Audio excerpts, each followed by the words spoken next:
le 22 avril dernier, à seulement 6 jours du scrutin fédéral, des millions de Canadiens recevaient un chèque du gouvernement fédéral.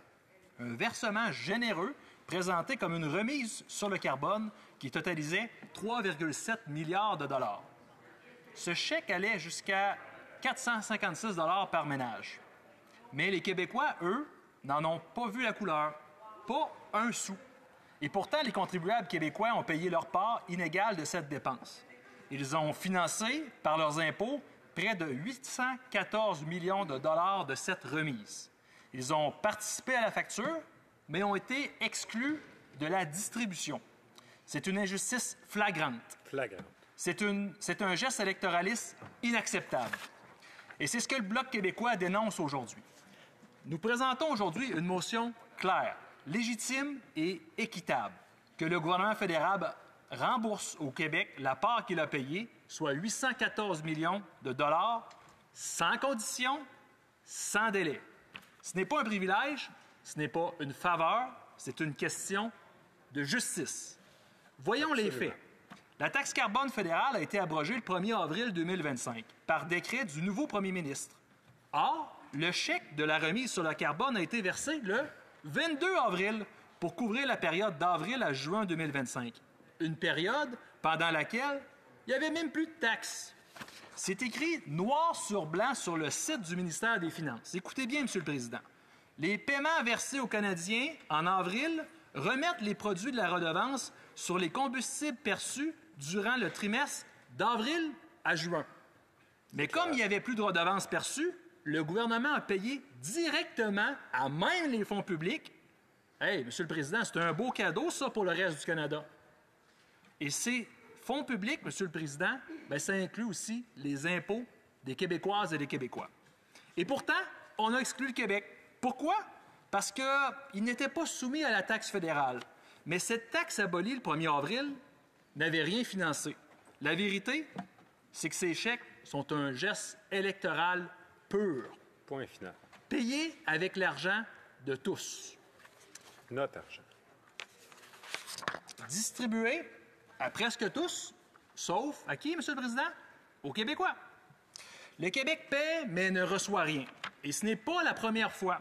Rappelons que les Québécois n'ont jamais eu droit aux remises sur le carbone, puisque le Québec a choisi depuis 2013 de se doter de son propre marché du carbone. Exact. Un système qui est reconnu, crédible, efficace, lié à la Californie et à l'État de Washington. Un système qui fonctionne, un système que les Québécois ont adopté avec responsabilité. Et c'est pour ce bon comportement qu'ils sont aujourd'hui pénalisés.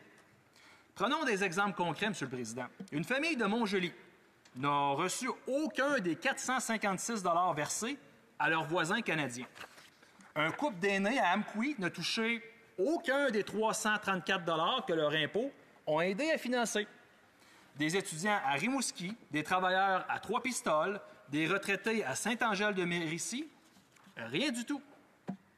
Tous ont payé leur juste part, mais n'ont reçu aucune part du gâteau. Et pendant ce temps, les ménages des autres provinces reçoivent un chèque pour une taxe qui n'existe même plus.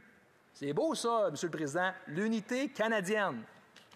Ce n'est pas seulement une injustice économique, c'est aussi un abandon environnemental. En abolissant sa taxe carbone, le gouvernement libéral sabote sa propre politique climatique. Il trahit les engagements internationaux du Canada, il cède devant la propagande simpliste des conservateurs. Rappelons que 90 % des revenus de la taxe étaient redistribués directement aux ménages et que, selon le directeur parlementaire du budget, 8 Canadiens sur 10 recevaient plus qu'ils ne payaient. Monsieur le Président, ça, c'est le gouvernement libéral sous Justin Trudeau qui nous disait ça depuis les 10 dernières années. Alors, pourquoi s'aborder une politique efficace? Parce que le slogan « abolir la taxe » est plus facile à vendre qu'un plan de transition. Et voilà. Et parce qu'à 6 jours de l'élection, un chèque, c'est bien plus séduisant qu'un projet de transition énergétique.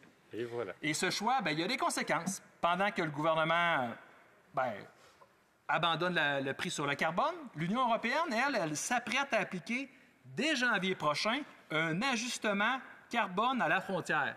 Écoutez bien ça, M. le Président. Concrètement, là, ça veut dire que si vous produisez dans un pays qui ne tarifie plus le carbone ou la pollution, comme le Canada, bien, vos produits qui seront exportés seront surtaxés à l'entrée du marché européen. Et ça menace qui? Bien, les entreprises canadiennes, mais pas celles du Québec. Pourquoi? Parce que le Québec, lui, il est responsable. Il tarifie encore la pollution. Donc, pendant qu'Ottawa affaiblit le Canada, bien, lui, le Québec, est intelligent. Il préserve son accès aux marchés internationaux. Donc, pourtant, M. le Président, dans tout ce que je viens de vous dire, c'est le Québec qui est puni, mais qui est le bon joueur. Parce qu'il est responsable, parce qu'il a agi, et surtout parce qu'il a refusé de suivre la facilité. Et ce n'est pas seulement le Bloc québécois, M. le Président, qui demande ça aujourd'hui. C'est l'Assemblée nationale, de façon unanime. Le 23 avril dernier, je vous lis la motion. Une motion qui exige que le Québec reçoive sa part. Plus de 800 millions de dollars sans condition. Et quelle a été la réponse du premier ministre? Ben, Québec, lui, c'est pas grave, il y a un autre système. Un refus net, sans nuance. Un refus de reconnaître une injustice. Un refus de respecter les élus du Québec. La demande unanime de l'Assemblée nationale du Québec. Scandaleux. Monsieur le Président, la motion que nous présentons aujourd'hui, ce n'est pas juste un cri partisan, c'est une exigence minimale de justice et de respect. Elle vise à réparer une erreur claire, une décision prise dans la précipitation électorale, sans souci de l'équité fiscale entre les citoyens de ce pays. Aujourd'hui, nous demandons simplement que le Québec soit traité avec respect, que ses contribuables soient remboursés pour ce qu'ils ont payé, que le gouvernement écoute, enfin, ce que tous les élus québécois ont demandé à l'unisson. 3,7 milliards distribués, 814 millions financés par le Québec, 0 $ reçu pour les Québécoises et les Québécois. Le Québec a agi, le Québec paie. Aujourd'hui, le Québec réclame. Et cette Chambre doit répondre avec équité. Merci, M. le Président.